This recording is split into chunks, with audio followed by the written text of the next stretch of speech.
नमस्कार, नई दिशाएं कार्यक्रम में आप सभी दर्शकों का बहुत बहुत स्वागत है। दर्शकों, नई दिशाएं कार्यक्रम का मुख्य उद्देश्य यही रहता है कि भारत सरकार जो है, जो आम जनता को जो योजना या फिर स्कीम दी जाती है उसे हम जो है लोगों तक सीधे तौर पर पहुंचाती है, जागरूक करते हैं, हम जानकारी देते हैं। तो आज के इस नई दिशा अंक में हमारा जो विषय रहेगा, जो स्कीम के ऊपर हम बातचीत करेंगे, निर्मया स्वास्थ्य बीमा योजना। तो हमारे जो अतिथि हैं विश्वजीत रॉय, एडमिनिस्ट्रेटिव ऑफिसर, तो आपका कार्यक्रम में बहुत बहुत स्वागत है। तो दर्शकों, हम इनसे जानेंगे कि आखिर निर्मया स्वास्थ्य बीमा योजना क्या है, इसका आवेदन हमें किस तरह से करनी है, इसकी जो है पात्रता कैसे होती है, किन किन दस्तावेजों की ज़रूरत पड़ती है, इन सारे मुख्य बिंदुओं पर हम जो है बातचीत करेंगे। तो चलिए कार्यक्रम को शुरू करते हैं। तो सबसे पहले विश्वजीत जी, आपसे हम ये जानना चाहेंगे कि निर्मया स्वास्थ्य बीमा योजना आखिर क्या है? जी, निर्मया स्वास्थ्य बीमा योजना एक नेशनल ट्रस्ट के अंतर्गत, जो गवर्नमेंट ऑफ इंडिया का एक ट्रस्ट है, उसके अंतर्गत एक योजना है, बीमा योजना है, जो असलतः एक 4 कैटेगरी ऑफ डिसेबिलिटी को प्रदान किया जाता है। खास करके जो सेरेब्रल पैलेसी के जो दिव्यांग होते हैं, प्लस साथ ही साथ मेंटल रिटार्डेड, साथ ही साथ मल्टीपल डिसेबिलिटी और ऑटिज्म बच्चे, ये कैटेगरी को जो है एक विशेष रूप से ये इंश्योरेंस दिया जाता है। इस इंश्योरेंस के माध्यम से उनको 1 लाख रुपये तक, जो 1 लाख रुपीस उनको मिलता है बेनिफिट पर ईयर। सो इसमें क्या है, जो बीमा योजना है, ये हर बीमा योजना में जनरली हॉस्पिटलाइजेशन होता है, उसके बाद वो क्लेम कर सकते हैं। इस बीमा योजना जो है अदर बीमा योजना से, यह बीमा योजना जो है थोड़ा सा डिफरेंट है। और ये योजना के अंतर्गत जो है, अगर कोई व्यक्ति, दिव्यांग व्यक्ति जो इस कैटेगरी में आता है, अगर वो इसमें अपना नामांकन कर लेता है, जो दिन उसने नामांकन किया उसी दिन के जैसे ही उसको कार्ड मिल जाता है, उसी दिन से बीमा योजना चालू हो जाता है। जो इसका जो वेटिंग पीरियड जिसे हम बोलते हैं आवेदन करने के बाद, वो बहुत कम होता है। और इसमें अलग अलग तमाम जो बेनिफिट्स है इसमें है, और भी सारे बेनिफिट्स इसमें है। जी, जैसे कि आपने बताया कि बहुत सारे लाभ हैं, तो क्या क्या लाभ हैं इसमें? सबसे पहला मैं ये बोलूंगा कि जो वो 1 लाख रुपीस जो उनको मिलता है, वो सिर्फ एक चीज के लिए नहीं मिलता है। वो 1 लाख रुपीस सबसे पहले वो मिलता है उनको हॉस्पिटलाइजेशन, अगर वो कोई रीजन से हॉस्पिटलाइज्ड होते हैं, तो अगर वो ट्रीटमेंट, कोई सर्जरी कर भी रहे हैं या नॉन सर्जरिकल एडमिशन है हॉस्पिटल में, या तो एडमिशन नहीं भी है, तो 55,000 रुपीज का उनको बेनिफिट मिलता है। 55,000 इन द सेंस, ये बीमा योजना में क्या है, दूसरे बीमा योजना की तरह जो है कार्ड से पेमेंट नहीं होता है। इसमें क्या होता है कि उन्हें पहले अपने से पेमेंट करना होता है, उसके बाद बिल वगैरह सबमिट करके उसको क्लेम करना होता है। ये पहला बेनिफिट को अपने जेब से खर्च करना होता है। जी, पहले अपने जेब से खर्च करना होता है, उसके बाद बिल को क्लेम करना होता है। और दूसरा जो है ओपीडी सर्विस, कोई भी इंश्योरेंस जो है ओपीडी सर्विस नहीं प्रोवाइड करता है। जो ओपीडी सर्विस इसमें है, इन द सेंस वो कहीं से भी दवाई मेडिसिन ले सकता है, लेने के बाद जो है डॉक्टर से उसने डॉक्टर को दिखाया, फिर वो डॉक्टर के साथ जो भी बिल हुआ है उसको भी क्लेम कर सकता है।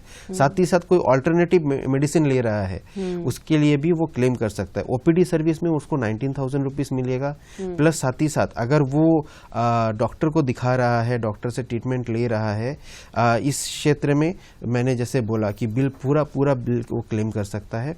ऑल्टरनेटिव मेडिसिन में उसको 4,000 रुपीज उनको मिलेगा, और साथ ही साथ 2,000 रुपीज ट्रांसपोर्टेशन चार्ज, अगर कहीं दूर से वो आ रहा है, ट्रांसपोर्ट करके आ रहा है ट्रीटमेंट के लिए, तो वो पैसा भी उसको मिलेगा, क्लेम कर सकता है। जी।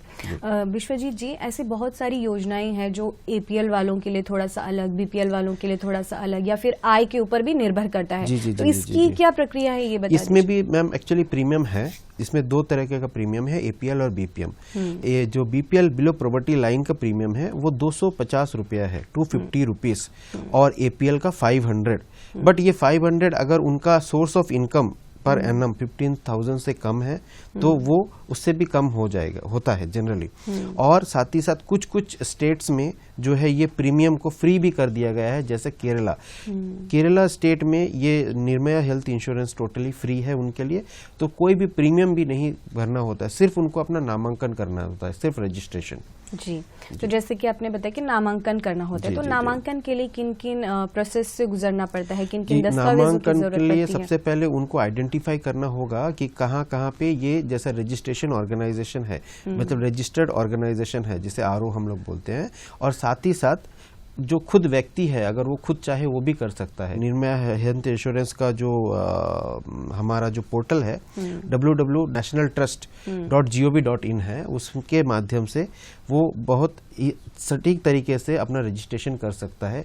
वो उनको सिर्फ लॉगिन करना होगा, देन उनका जो उनसे पूछा जाएगा, जैसे कि उनसे पूछा जाएगा डॉक्यूमेंट्स सबमिशन के लिए, वो सारे डॉक्यूमेंट रेडी रखना होगा और डॉक्यूमेंट सबमिट करना होगा। जैसे मैंने बताया उनको सर्टिफिकेट का ज़रूरत है, UDID का, उनको सर्टिफिकेट का ज़रूरत है, डिसेबिलिटी सर्टिफिकेट का ज़रूरत है, साथ ही साथ इनकम सर्टिफिकेट का ज़रूरत है। ये सारे दस्तावेज साथ में फ़ोटो लेके वो अगर बैठेंगे सिस्टम पे तो अपने खुद से वो कर सकते हैं। साथ ही साथ अगर खुद ना कर पाए तो उसके लिए जो है जो रजिस्टर्ड ऑर्गेनाइजेशन है, कोई NGO प्रोवाइड करा रहा है तो वहाँ से कर सकते हैं। अगर उससे भी नहीं हो रहा है, हमारे यहाँ पे अंडमान का बात करूँ तो CRC में हम लोग निर्भया का रजिस्ट्रेशन करते हैं। जी, तो जिनको जानकारी है वो तो करवा लेंगे, जिन्हें जानकारी नहीं है तो उन्हें आप किस तरह से मदद करते हैं? जिन्हें जानकारी नहीं है, जो हमारे सेंटर पे आता है, जनरली हम निर्भया के ऊपर अवेयरनेस प्रोग्राम वगैरह करते हैं, तरह तरह के अवेयरनेस प्रोग्राम होता है। हमारे पास IEC मटेरियल डेवलप किया हुआ है, तो जिसके माध्यम से हम कोशिश करते हैं कि ज़्यादा से ज़्यादा हम जागरूक बनाएं सबको। और जो हमारे पास आते हैं, हमसे जो जुड़ते हैं, या तो हमें जैसे भी साधन मिलता है, हम चाहते हैं कि ये चीज़ पूरे हर जगह पे फैल जाए कि निर्भया हेल्थ इंश्योरेंस बोल के ऐसा कुछ इंश्योरेंस है। तो जो भी हमारे पास आते हैं, हम उनको नामांकन के लिए बता देते हैं कि ये क्राइटेरिया है, आपको इतना अमाउंट मिलेगा, ऐसे आपको डॉक्यूमेंट प्रस्तुत करना है। सारे डॉक्यूमेंट के साथ जब वो आते हैं तो हम उनको सहायता कर देते हैं पूरा, मतलब हम रजिस्ट्रेशन का प्रोसेस पूरा करवा देते हैं। देन उसके बाद वो जो कार्ड बन के आता है, के नाम के हिसाब से आता है, मतलब उनके एड्रेस के हिसाब से आता है, उसके हिसाब से नामांकन करके सारा प्रोसेस हो जाता है। जी, तो आपने जैसे बताया UDID कार्ड, तो ये कार्ड कहाँ से बनता है? UDID कार्ड जो है मैम, ये एक्चुअली हमारे यहाँ पे भी रजिस्ट्रेशन होता है उसका, और मेन जो UDID कार्ड जो बनाने का जो संस्था जिनको मिला, जो नोडल एजेंसी है, वो GV पंत है। तो अभी GV पंत के माध्यम से जनरली UDID कार्ड बन रहा है। तो जैसे कि हमारे पास जो दिव्यांग बच्चे आते हैं तो उनको पता नहीं होता है कहाँ पे ये कार्ड बनना है या तो डॉक्यूमेंटेशन कहाँ करना है, तो हम उनको गाइड कर देते हैं कि GV पंत में बनता है, आपको जाके वहाँ पे फॉर्म सबमिट करना होगा। जो फॉर्म सबमिशन हो गया या तो फिर ऑनलाइन में रजिस्ट्रेशन हो गया, वो हमारे यहाँ संस्थान से भी होता है। तो सर, ये जो निरामया स्वास्थ्य बीमा योजना का लाभ लेने के लिए UDID कार्ड का होना कंपलसरी है? जी, UDID कार्ड का होना जरूरी है, प्लस साथ ही साथ डिसेबिलिटी सर्टिफिकेट मैंने जैसे बोला, और कोई एक एड्रेस प्रूफ भी चाहिए होता है, ताकि वो एड्रेस में जब कुछ भेजेंगे, कोई भी कम्युनिकेशन, कोई भी भेजना होता है तो वो कम्युनिकेशन के थ्रू आए, इसलिए वो एड्रेस प्रूफ भी देना होता है। और साथ ही साथ मैंने बोला है कि फोटो चाहिए होता है 2, और साथ ही उसके अलावा आधार कार्ड जो जनरली हर डॉक्यूमेंट चाहिए होता है उसमें। तो डिसेबिलिटी जो सर्टिफिकेट है वो कहाँ से मिलती है? डिसेबिलिटी सर्टिफिकेट जो है वो आपको मिल जाएगी, जैसे कि हमारे यहाँ पे GV पंत जो है वो प्रोवाइड करते हैं। जैसे UDID कार्ड बन जाएगा तो वो डिसेबिलिटी सर्टिफिकेट और UDID कार्ड दोनों जो है वो मतलब आपको वहीं से प्रोवाइड हो जाएगा। जी सर, हमारे यहाँ के जो द्वीप समूह के बच्चे हैं वो CRC या फिर GV पंत अस्पताल यहाँ से सब जानकारी ले सकते हैं और भर सकते हैं। जो अंतरद्वीपीय, जो बाहर के जो द्वीप के जो बच्चे हैं, तो वो इसका लाभ कैसे उठाए?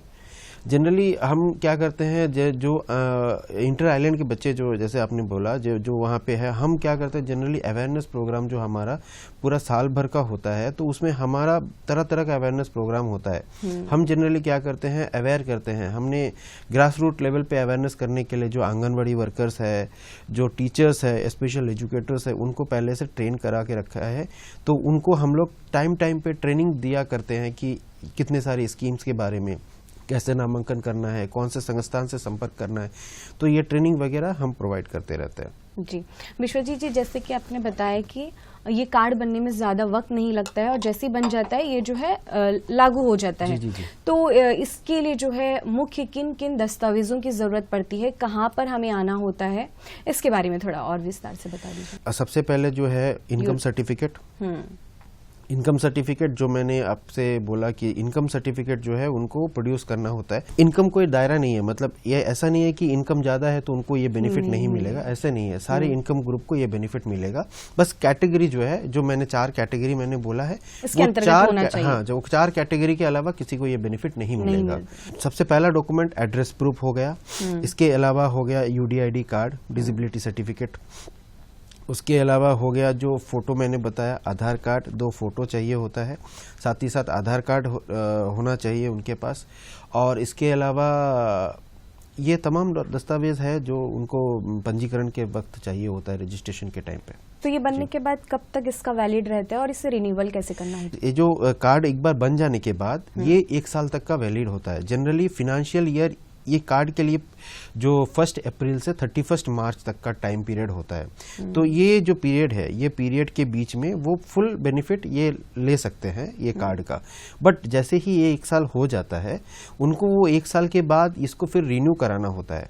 जनरली क्या होता है, ये जगह पे वो गलती करते हैं, आमतौर पर वो रिन्यू करना भूल जाते हैं। जिनके पास ये कार्ड है वो जनरली क्या होता है, अगर वो रिन्यू नहीं करेंगे तो उनको ये कार्ड जो है वो लैप्स हो जाएगा और दोबारा से फुल नया से पंजीकरण कराना पड़ेगा। वो प्रोसेस जो है फिर से दोबारा से करना पड़ेगा।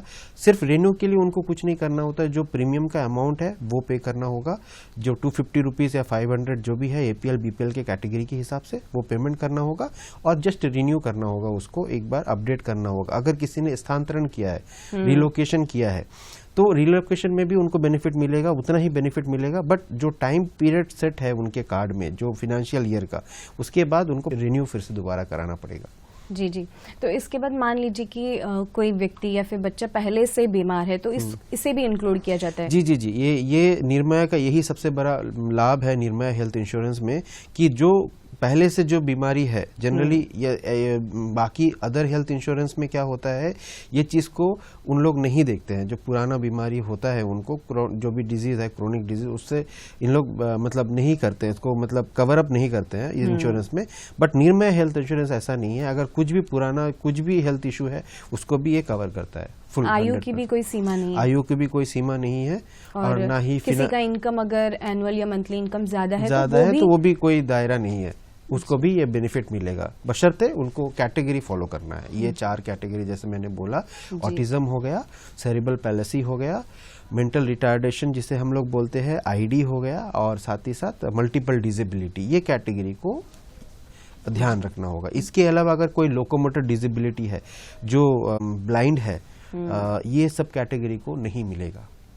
ये सब कैटेगरी को ये निर्मया हेल्थ इंश्योरेंस नहीं मिलता है। जो आपने 4 कैटेगरी बताया है उन्हीं को इसका लाभ मिलेगा। तो सर अक्सर ऐसा होता है कि जो गवर्नमेंट हॉस्पिटल में बहुत सारी दवाइयां होती हैं, कुछ जो है कभी कभार ब्रांड अलग हो जाता है, या कुछ वजह से हमें बाहर से लेने के लिए भी सलाह दी जाती है, या फिर कुछ ऐसे लोग भी हैं जो प्राइवेट से ही उनका इलाज करवाते हैं, तो क्या वे भी इसका लाभ उठा सकते हैं? हाँ, ये बहुत ही अच्छा सवाल है। एक्चुअली जनरली कोई हेल्थ इंश्योरेंस में ऐसा कवर नहीं दिया जाता है, बट हमारी जो निर्मया हेल्थ इंश्योरेंस है इसमें ये भी कवर किया गया है। आप कहीं से भी मेडिसिन ले, जो प्रिस्क्राइब्ड है, जो ओपीडी सर्विस का जो 19,000 है, जो वो अमाउंट जब तक वो 19,000 खत्म नहीं हो जाता है साल के अंदर, वो 19,000 से आप कहीं से भी दवाई ले सकते हैं, प्राइवेट हो गवर्नमेंट हो, आप 19,000 तक का साल भर का मेडिसिन ले सकते हैं वो अमाउंट से।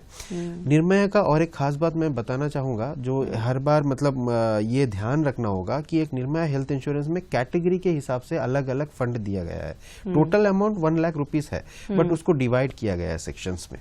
तो जो हॉस्पिटलाइजेशन मैंने बताया था 55,000, तो जब वो व्यक्ति निर्मया हेल्थ इंश्योरेंस का लाभ ले रहा है, उनको बैलेंस चेक करना आना चाहिए कि अब दिखा रहा है कि मेरे बैलेंस में इतना बचा है, बट मैं ये लाभ नहीं ले पा रहा हूँ। क्यों नहीं ले पा रहे हैं? अगर उन्होंने खर्चा कर दिया, और एग्जांपल मैं बताऊं, उन्होंने साल में 19,000 खर्चा कर लिया है। करने के बाद फिर वही साल में वही टाइम पीरियड के अंदर वो दोबारा फिर से खर्चा करेंगे वही हेड में ना, तो वो पैसा जो है उनका मतलब बिल सेटल नहीं होगा। क्यों नहीं होगा? क्योंकि जो कैटेगरी के हिसाब से जो अमाउंट दिया गया है, 55,000 हॉस्पिटलाइजेशन के लिए दिया गया है, थेरेपी के लिए 20,000 दिया गया है, साथ ही साथ ओपीडी सर्विस के लिए 19,000 दिया है, ऑल्टरनेटिव मेडिसिन जो है उसके लिए 4,000 दिया गया है और 2,000 ट्रांसपोर्टेशन का दिया गया है। तो उनको ये ध्यान रखना है कि जो क्षेत्र में जितना अमाउंट दिया गया है उतना ही उनको यूटिलाइज करना है। अगर किसी में ज्यादा हुआ, किसी में कम हुआ, वो क्षेत्र में उनको दिक्कत होगा, क्योंकि उनका वो पेमेंट जो है वो रिफंड नहीं होगा। जी, परिवहन भत्ता भी देते हैं? जी, परिवहन जाने भत्ता, का जो खर्चा है वो 2,000 रुपीज है निर्णय के हिसाब से, तो वो 2,000 रुपीज का वो लाभ ले सकते हैं। जी। तो इसके अलावा सर सीआरसी की क्या भूमिका है? सीआरसी का यहाँ पे बहुत महत्वपूर्ण भूमिका है। फर्स्ट ऑफ ऑल मैं ये बता दूं कि जो सीआरसी यहाँ पे एक नोडल डिपार्टमेंट है जो दिव्यांगजनों के लिए स्पेशली फोकस्ड डिपार्टमेंट है, जो हम वहाँ पे दिव्यांगजनों के थेरेपी प्रोवाइड करते हैं। हमारे डिपार्टमेंट में तरह तरह के थेरेपीज दिया जाता है। जो प्रोफेशनल्स हैं वो प्रोफेशनल स्पीच थेरेपी देते हैं हमारे वहाँ पे, ऑक्यूपेशनल थेरेपी है वहाँ पे, जो साइकोलॉजिकल सपोर्ट जो साइकेट्रिक थेरेपी जो बोलते हैं वो भी हमारे वहाँ पे दिया जाता है। साथ ही साथ फिजियोथेरेपी वहाँ पे दिया जाता है। ये तमाम थेरेपी प्लस स्पेशल एजुकेशन का जो सेशंस जो थेरेपी है वो भी दिया जाता है। वहाँ पे विशेषज्ञ मौजूद हैं? जी, वहाँ पे सारे विशेषज्ञ वहाँ पे मौजूद है और वो जो है प्रोफेशनल है, ट्रेंड है, वो वहाँ पे थेरेपीज वगैरह देते हैं। और यहाँ पे और एक मैं ये चीज भी मैं बताना चाहूँगा कि जो हमारा जितना भी थेरेपी है वहाँ पे वो सारा मुफ्त है। Government of India, central government के अंतर्गत अंडर DAPWD हमारा संस्थान है, ministry of social justice and empowerment जो हमारा जो मंत्रालय है उसके अंतर्गत DAPWD एक संस्था है, उसके अंदर में निपमेड बोल के एक नेशनल इंस्टीट्यूट है, उसके अंतर्गत हमारा CRC आता है, कॉम्पोजिट रीजनल सेंटर। तो ये कॉम्पोजिट रीजनल सेंटर जो है, कॉम्पोजिट इसलिए बोला जाता है कि यहाँ पे जो है हर तरह का थेरेपी एक ही जगह पे आपको मिल जाएगा। मीन्स एक अम्ब्रेले के नीचे आपको हर चीज मिल जाएगा। जैसे कोई बच्चा वहाँ पे जाता है थेरेपी के लिए तो उसका हॉलिस्टिक डेवलपमेंट के बारे में पूरे डिपार्टमेंट मतलब जितने हमारे सेक्शन में जितने भी थेरेपी है पूरा हॉलिस्टिक डेवलपमेंट जो वहाँ पे दिया जाता है। जो बच्चा वहाँ पे नामांकन होता है, जिसका रजिस्ट्रेशन वहाँ होता है, वो बच्चे को रजिस्ट्रेशन से शुरू करके लास्ट वोकेशनल ट्रेनिंग तक का प्रोसेस वहाँ हमारे वहाँ पे दिया जाता है। और विश्वजीत जी एक बात मैं कहना चाहूंगी कि इस तरह की थेरेपी के लिए लोग बहुत लाखों रुपए खर्च करके बाहर जाते हैं क्योंकि उन्हें ज्यादा जानकारी नहीं होती है। वो ये सोचते हैं कि हमारे द्वीप समूह में तो ऐसे विशेषज्ञ नहीं होंगे, इस तरह का प्रोग्राम्स नहीं होता होगा। तो जो दर्शक देख रहे हैं, जो बच्चों के अभिभावक है, माता पिता है, तो आप उनको क्या कहना चाहेंगे कि CRC में किस तरह की थेरेपी होती है, किस तरह के विशेषज्ञ मौजूद हैं कि बाहर ना जाएं, बहुत ज्यादा पैसे खर्च करें, लेकिन जो है यहाँ पर भारत सरकार के द्वारा यहाँ पर जब मौजूद है अपने आसपास तो उसका लाभ उठाएं। तो आप इसके बारे में, थेरेपी के बारे में अच्छे से और विस्तार से बता दीजिए। एक्चुअली मैं सभी से यही अनुरोध करूंगा कि हम कोशिश कर रहे हैं कि ज़्यादा से ज़्यादा हम हमारा जो हम काम करते हैं उसका प्रचार प्रसार कर सके। हमारा कोशिश जारी है, हम प्रोग्राम करते हैं, बट कुछ ऐसे लिमिटेशंस भी हैं। हम जो इंटर आइलैंड तक का सर्विस हम प्रोवाइड नहीं कर पाते हर वक्त। हम कोशिश करते हैं कि वर्चुअल थेरेपी का क्लासेस भी हम देते हैं। साथ ही साथ हम पेरेंट्स को यह बोलते भी हैं कि आप क्यों CRC में आपको आना चाहिए, आपको क्यों थेरेपी लेना चाहिए। अगर बच्चे के अंदर ऐसा कोई भी दिव्यांगता अगर पाया जा रहा है, आप अगर देख पा रहे हैं कि ऐसा कुछ उनके अंदर है, तो वो बच्चे को हमारे यहाँ पे CRC में उनको लेके आना चाहिए। यहाँ पे थेरेपी हम इसलिए देते हैं कि बच्चे मूल रूप से जो हमारा जो मेन मकसद है कि बच्चे सेल्फ सस्टेन हो, अपने आप से कुछ कर सके, तो वो बच्चे को हम उतने तक लाके हम लोग ले आते हैं थेरेपी के माध्यम से, ताकि बच्चे डिपेंडेंट ना रहे फ्यूचर में, बच्चे इंडिपेंडेंट अपना कुछ कर सके या कुछ करके रह सके। तो इसीलिए हम ये थेरेपी, हमारा गवर्नमेंट ऑफ इंडिया का ही ये सेंट्रल गवर्नमेंट का डिपार्टमेंट है। तो यहाँ पे हम तरह तरह का थेरेपी, जैसे मैंने बताया था आपको, फिजियोथेरेपी है, अगर कोई लोकोमोटर बच्चा है, लोकोमोटर डिसेबिलिटी या हाथ पाँव में कोई भी दिक्कत है तो थेरेपी वहाँ पे दिया जाता है। साथ ही साथ फिजियोथेरेपी, जैसे मैंने फिजियोथेरेपी बता दिया, जैसे ऑक्यूपेशनल थेरेपी हो गया, स्पीच थेरेपी हो गया, जो बच्चा बोल नहीं नहीं पा रहा है, वो बच्चे को बोलने के लिए प्रेरणा देना, उनको बोलने के लिए उनको प्रोत्साहित करना कि इस तरह बोलना होता है। स्पीच का प्रैक्टिस कराते हैं थेरेपिस्ट जो है हमारे, तो कैसे बोलना होता है, कैसे बोलना, प्रोनाउंसिएशन कैसे करना होता है, वो सारी चीज वहाँ पे सिखाया जाता है। तो क्या होता है कि वो थेरेपी क्लासेस में आने से बच्चों के अंदर इम्प्रूवमेंट देखा गया है, और जो बच्चा पहले कुछ नहीं बोलता था वो बच्चा अभी बोल रहा है, ऐसे भी इम्प्रूवमेंट देखा गया है। साथ ही साथ स्पेशल क्लासेस हो चाहे स्पेशल, जो बच्चे को डोमेस्टिक नॉर्मल डेली रूटीन का वर्क करना नहीं आता है, जैसे कि शर्ट पहनना, पैंट पहनना जैसे होता है, बहुत बच्चे जो दिव्यांग बच्चे उनको नहीं आता है, उन्हें वो प्रैक्टिस किया जाता है। बहुत ही मतलब नीचे स्तर से हम लोग शुरू करते हैं बहुत ही अच्छे तरीके से, और बच्चा एकदम मतलब हम कोशिश करते हैं कि बच्चे वो सारी चीज कर ले अच्छे से। तो ये तमाम चीज़ सीआरसी में होता है। इसके अलावा ऑक्यूपेशनल थेरेपी हो गया, देन आपका काउंसलिंग, किसी को बिहेवियर मॉडिफिकेशन, बिहेवियरल इशू है, कोई बच्चा थोड़ा बिहेवियर से थोड़ा अलग है, जो ऑटिज्म बच्चे जनरली ऐसा करते हैं, तो वो बच्चे के लिए अलग से थेरेपी दिया जाता है, जो साइकोलॉजिकल थेरेपी, जो बिहेवियर मॉडिफिकेशन थेरेपी बोलते हैं, तो वो तमाम चीज़ दिया जाता है। जी, अगर कोई अभिभावक या माता पिता अपने बच्चों को सीआरसी लाना चाहता है या फिर वहां पर संपर्क करना चाहता है, तो उन्हें किन किन चीजों की जरूरत पड़ती है या किन किन दस्तावेजों की जरूरत पड़ती है? अगर कोई बच्चा सीआरसी में रजिस्ट्रेशन करना चाहता है तो सबसे पहले वो बच्चे को हमारे सेंटर पे उनको लाना होगा। हम उनको सबसे पहले जो है हमारा एक स्टेज है, जो स्टेज उनको फेस कर, मतलब वो स्टेज के माध्यम से हम उनका रजिस्ट्रेशन करते हैं। अगर बच्चा सबसे पहले हमारे सेंटर पे आएगा, सबसे पहले हमारा जो रिहेबिलिटेशन ऑफिसर है वो उनसे बात करेंगे, बच्चे का क्या स्टेटस है वो पता करेंगे कि बच्चा कौन सा स्टेज में है, या तो बच्चे के अंदर क्या डिसेबिलिटी है, या फाइंड आउट करेंगे कि बच्चे में क्या क्या चीज वो देख रहे हैं। देन वो एक रिपोर्ट लिखेंगे, हमारे पास एक केस फाइल का रिपोर्ट एक फॉर्मेट होता है, केस फाइल में वो लिखेंगे कि ये बच्चे के अंदर देखा गया है। देन वो असेसमेंट के लिए हर एक सेक्शन में जाएगा, हर एक डिपार्टमेंट जो हमारा है, स्पेशल एजुकेशन, उसके बाद स्पीच थेरेपी, उसके बाद physiotherapy, occupational therapy, then psychology department, ये सारे डिपार्टमेंट में बच्चे स्टेज बाय स्टेज जाएंगे। उनको अलग अलग टाइम स्लॉट दिया जाएगा। तो वो टाइम स्लॉट में जैसे ही वो अलग अलग सेशन में जाएंगे, उनका एक असेसमेंट रिपोर्ट बनेगा कि बच्चे के अंदर क्या पाया गया है। बेस्ड ऑन दैट, और जो उनके पास जो यूडीआईडी कार्ड उनको मिला रहेगा, जो असेसमेंट जीवीपंथ से होके आया होगा, बच्चे को उन्होंने आइडेंटिफाई करके पहले से बोल दिया होगा कि बच्चे के अंदर ये है, मतलब बच्चा एमडी है, या तो मल्टीपल डिसेबिलिटी है, या तो सीपी है, जो भी है। तो वो चीज, कुछ डिसेबिलिटी जो देख के, जैसे सीपी बच्चे हैं, वो तो हम देख के बता देंगे कि बच्चा सीपी बच्चा है। तो ऐसे करके जो है असेसमेंट होने के बाद जो है वो बच्चे का रजिस्ट्रेशन, पंजीकरण जो है सीआरसी में हम लोग कर लेते हैं। तो उसके बाद जो है सेशन दिया जाता है बच्चे को बेस्ड ऑन द असेसमेंट कि बच्चे को क्या जरूरत है। कोई कोई बच्चे को फिजियोथेरेपी जरूरत नहीं है, फिजियोथेरेपी नहीं चाहिए, स्पेशल एजुकेशन चाहिए होता है, स्पीच चाहिए, तो वो दो चीज उनको सेशन को फिक्स करके दिया जाता है। उनको मतलब एक टाइम स्लॉट दिया जाता है, जैसे कि हमारे वहाँ पे 9 to 5:30 का सेशन चलता है। तो हर एक बच्चे को हर दिन का सेशन नहीं मिलता है, क्योंकि हम उतना मैनेज नहीं कर पाते। तो जैसे एक दिन आज इनका सेशन है तो कल दूसरा किसी का सेशन है, ऐसे करके वो जो है एक रोस्टर बना देते हैं। पूरा उनका जो आने का जो शेड्यूल है वो एक टाइम टेबल की तरह बन जाता है, उनको वो शेयर कर दिया जाता है। वो पर्टिकुलर डे पे वो जाके थेरेपी ले सकते हैं। हर दिन आना नहीं होता, उनका एक स्लॉट होता है। स्लॉट जी, एक स्लॉट उनको दिया जाता है। तो इन बच्चों के साथ उनके माता पिता भी आते होंगे? एक केयर गिवर होना जरूरी है, क्योंकि बच्चा जो है नया जगह पे जब आता है तो बच्चे वो चीज को समझ नहीं पाते, फिर उनको एक फियर रहता है अंदर से। तो अगर कोई साथ में होता है तो बच्चा वो चीज को अडॉप्ट कर लेता है धीरे धीरे।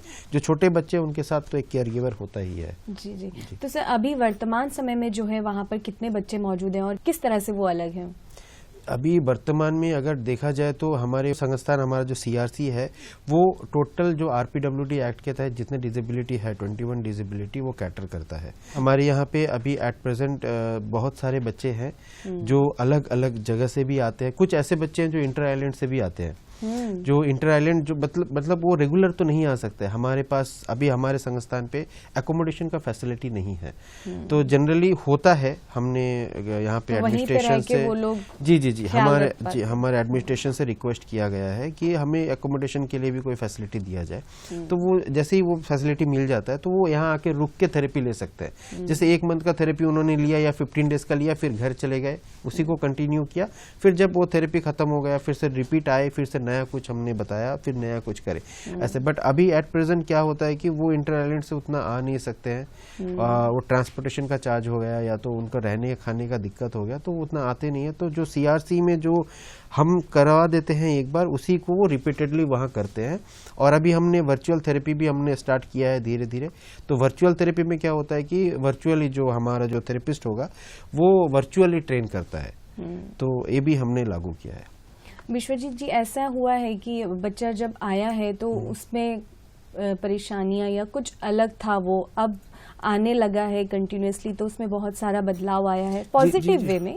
जी, ऐसा होता है क्योंकि जो बच्चे आते हैं वो बच्चे के अंदर बहुत सारे बिहेवियरल इशू होता है। बच्चा बात नहीं सुन रहा होता है या तो कुछ ऐसा रिपीटेटिव बिहेवियर होता है। हमारा थेरेपी का मकसद ही वही है कि बच्चा जो कंडीशन में आया है उससे हम बेटर करके बच्चे को दे। तो बच्चे का जो ये जो सिनेरियो चलेगा पूरा सेशन का, जितने दिन वो हमारे पास सेशन ले रहा है, हम कोशिश करते हैं कि उसको फुल एक मॉडिफाई करके उसका जो हॉलिस्टिक डेवलपमेंट, जो सारे तरीके से वो बात नहीं कर रहा है तो बात करना सिखाना है, अगर नॉर्मल काम नहीं कर रहा है तो उसको करने के लिए सिखाया जाता है। वो सारे चीज़ हम लोग करते हैं वहाँ पे। जी विश्वजीत जी, जैसे कि हम किसी संस्था से जुड़े होते हैं या फिर स्कूलों से, इंस्टीट्यूट से, तो होता है ना एक वुमेन्स डे, चिल्ड्रंस डे, अलग अलग डे को जो है बच्चे बहुत ही जोश और उत्साह के साथ मनाते हैं। तो क्या यहाँ पर भी ऐसा होता है? जी, ये एक बहुत ही अच्छा सवाल आपने पूछा। हमारे यहाँ पे एक्चुअली कैलेंडर ऑफ इवेंट्स का जो मिनिस्ट्री से ऑर्डर है, हम कैलेंडर ऑफ इवेंट्स में जितने भी डेज है हमारे in related to disability field, हम सारे स्पेशल डेज बोलते हैं उसको, हम सारे स्पेशल डेज यहाँ पे मनाते हैं बच्चों के साथ। तो इसमें क्या होता है कि ना बच्चे बहुत खुश रहते हैं, बच्चे को वो अच्छा लगता है कि आज ये दिन है, ये जैसे अभी रिपब्लिक डे आया या तो जो भी आया है, हम उस चीज को साथ ही साथ मनाते हैं। स्पेशल डेज मतलब जैसे कोई भी डिसेबिलिटी का डे या तो कोई भी डे होता है, हम या तो अवेयरनेस प्रोग्राम करते हैं या तो कोई कल्चरल प्रोग्राम करते हैं या तो कोई पेरेंट्स मीटिंग करते हैं। तो ये हमारा यहाँ पे ट्रेनिंग वगैरह बहुत ज़्यादा होते रहता है। जी। तो कार्यक्रम के अंत में विश्वजीत जी, आप हमारे जो दर्शक देख रहे हैं, जो माता पिता देख रहे हैं, उनको आप क्या संदेश देना चाहेंगे? कार्यक्रम के अंत में आपके चैनल के माध्यम से सारे जितने भी जनता देख रहे हैं, सबसे यही अनुरोध करूंगा कि निर्भया हेल्थ इंश्योरेंस के बारे में आप जानकारी लीजिए, उसका ज़्यादा से ज़्यादा लाभ उठाने का कोशिश करिए। और निर्भया हेल्थ इंश्योरेंस बहुत ही इजी, बहुत ही सरल प्रक्रिया है, प्रक्रिया से ना डरे, कागजात पेपर वर्क से ना डरे। और हम कोशिश करते हैं ज़्यादा से ज़्यादा आप लोगों को जागरूक बनाएं कि ये निर्भया हेल्थ इंश्योरेंस क्या है, कैसे करना है। हम अवेयरनेस प्रोग्राम करते रहेंगे और आशा आपसे ये भी करेंगे कि आप भी हमसे जुड़े। हमारे CRC अंडमान निकोबार आइलैंड जो वृक्षाबाद में स्थित है, वहाँ से आप लोग आए, हमसे संपर्क करें और ये जो निर्भया हेल्थ इंश्योरेंस है उसका भरपूर से भरपूर लाभ उठाने का कोशिश करें। कुछ भी अगर आपको दिक्कत होता है या कुछ भी होता है, हमारा ऑफिस आपके लिए हमेशा ओपन रहेगा। आप आइए और हमसे संपर्क करिए और ये निर्भया हेल्थ इंश्योरेंस का ज़्यादा से ज़्यादा लाभ उठाइए। जी, CRC का जो टाइमिंग है सर, वो बता दीजिए कि कब से कब तक? हमारा CRC का टाइमिंग जो है सुबह 9 बजे से लेके 5:30 तक हमारा टाइमिंग है। आप कभी भी ये बीच जब भी आप आएंगे, आप हमसे संपर्क कर सकते हैं और हमारे से कोई भी बेनिफिट ले सकते हैं। संडे छुट्टी होता होगा ना सर? जी, हमारा जो है working day Monday to Saturday होता है और संडे जो है एक दिन हमारा ऑफ होता है।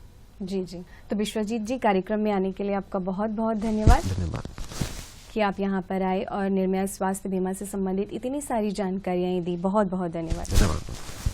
तो दर्शकों, हम उम्मीद करते हैं कि नई दिशा अंक में आपने कुछ नया जाना होगा। अक्सर हम जो है दिव्यांगता के विषय में या दिव्यांग लोगों के बारे में बात करते हैं तो उनका एक कार्ड होता है, बुक होता है, UDID कार्ड, जिसे जो है मासिक तौर पर उन्हें एक राशि दी जाती है। इसके अलावा इस योजना के बारे में कुछ लोग जानते थे होंगे, कुछ लोग जो है नहीं जानते थे।